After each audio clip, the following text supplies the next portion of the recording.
Anna ফ্র্যাঙ্কের diary ছিল বলে আমরা তার কষ্ট জানতে পেরেছি, কিন্তু যে বীরাঙ্গনার কোনো ডায়েরি ছিল না, যে যুদ্ধ শিশু আজও জানে না তার মায়ের নাম কি, তার ইতিহাস আজ বর্তমান প্রজন্ম কিভাবে জানবে?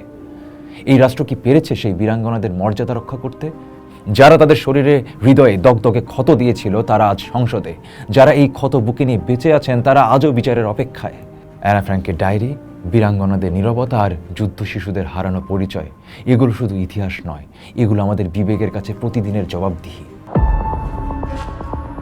একটা মেয়ের কথা ভাবুন, বয়স 13, স্বপ্ন দেখে একদিন লেখক হবে, সাংবাদিক হবে। তারপর একদিন রাষ্ট্র এসে বলল, তোমার অস্তিত্বই একটা অপরাধ। আনা ফ্র্যাঙ্ক 1929 সালে জার্মানিতে জন্ম। তার ইহুদি পরিচয়টুকুই যথেষ্ট ছিল তাকে মানুষের তালিকা থেকে মুছে ফেলতে। হিটলার ক্ষমতায় আসার পর সে পরিবার সহ পালিয়ে গেল আমস্টারডামে। তারপর নাৎসিরা সেখানেও পৌঁছালো। শুরু হলো আইন দিয়ে মানুষ আলাদা করার প্রক্রিয়া। একটা 13 বছরের মেয়ের নাম, পোশাক, চলাচল সবকিছুতে রাষ্ট্রের দখল ও ক্ষমতার প্রয়োগ। 1942 সালে পরিবার সহ লুকিয়ে পড়ল সে আমস্টারডামের একটি ভবনের গোপন অংশে, যাকে পৃথিবী চেনে সিক্রেট অ্যানেক্স নামে। সেই ছোট অন্ধকার ঘরে 8 জন মানুষ প্রায় 2 বছর।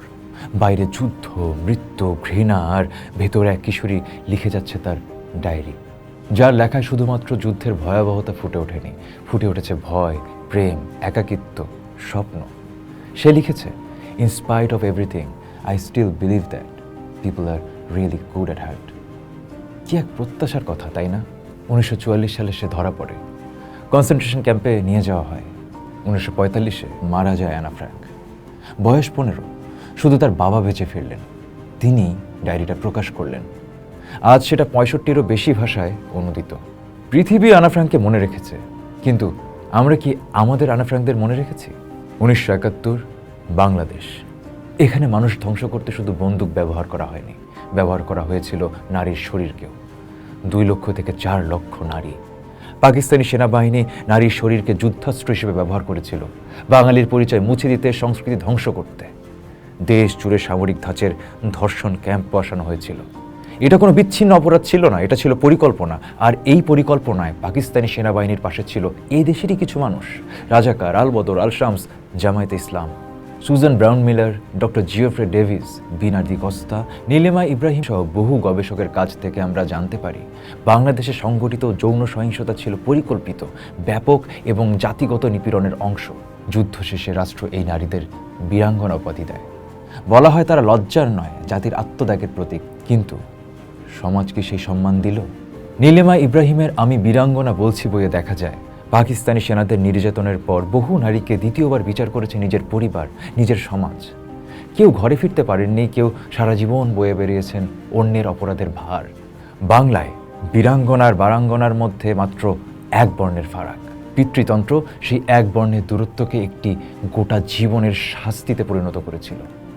আর ছিল যুদ্ধ শিশুরা, যারা যুদ্ধ বোঝে না, রাজনীতি বোঝে না, কোনো সেনাবাহিনীও বোঝে না, তবু তাদের বলা হলো শত্রুর সন্তান, অবাঞ্ছিত সন্তান।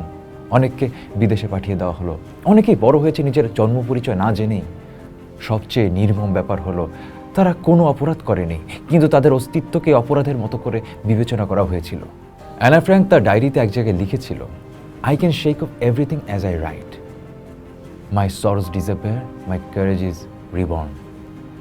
অ্যানা সৌভাগ্য ছিল তার হাতে ছিল একটা ডায়েরি, সে নিজের কষ্টের কথা লিখে যেতে পেরেছিল। কিন্তু বাংলাদেশের অধিকাংশ বীরাঙ্গনার হাতে কোনো ডায়েরি ছিল না, কোনো প্রকাশক ছিল না। আর যুদ্ধ শিশুরা, তাদের তো নিজের গল্প লেখার আগেই ইতিহাসের প্রান্তে ঠেলে দেওয়া হয়েছিল। অ্যানা ফ্র্যাঙ্ক আরেক জায়গায় লিখেছিল, paper has more patience than people, কাগজের ধৈর্য মানুষের চেয়ে বেশি। কথাটা অদ্ভুতভাবে আমাদের বীরাঙ্গনাদের জন্য সত্য, কারণ অনেক ক্ষেত্রে ইতিহাসের দলিল তাদের কথা শুনেছে, কিন্তু সমাজ শোনেনি। রাষ্ট্র তাদের নামে উপাধি দিয়েছে, কিন্তু সমাজ তাদের স্বাভাবিক পরিচয় ফিরিয়ে দেয়নি।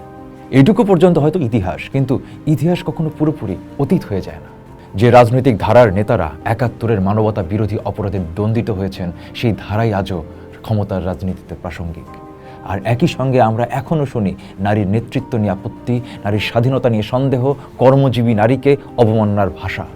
তখন নারীর শরীরকে যুদ্ধক্ষেত্র বানানো হয়েছিল, আজ নারীর স্বাধীনতাকে বানানো হচ্ছে বিতর্কের বিষয়।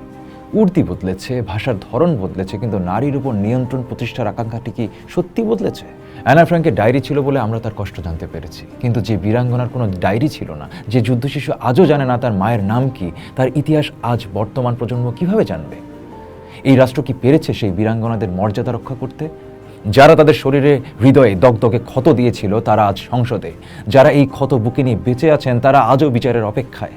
অ্যানা ফ্র্যাঙ্কের ডায়েরি, বীরাঙ্গনাদের নীরবতা আর যুদ্ধ শিশুদের হারানো পরিচয়, এগুলো শুধু ইতিহাস নয়, এগুলো আমাদের বিবেকের কাছে প্রতিদিনের জবাবদিহি।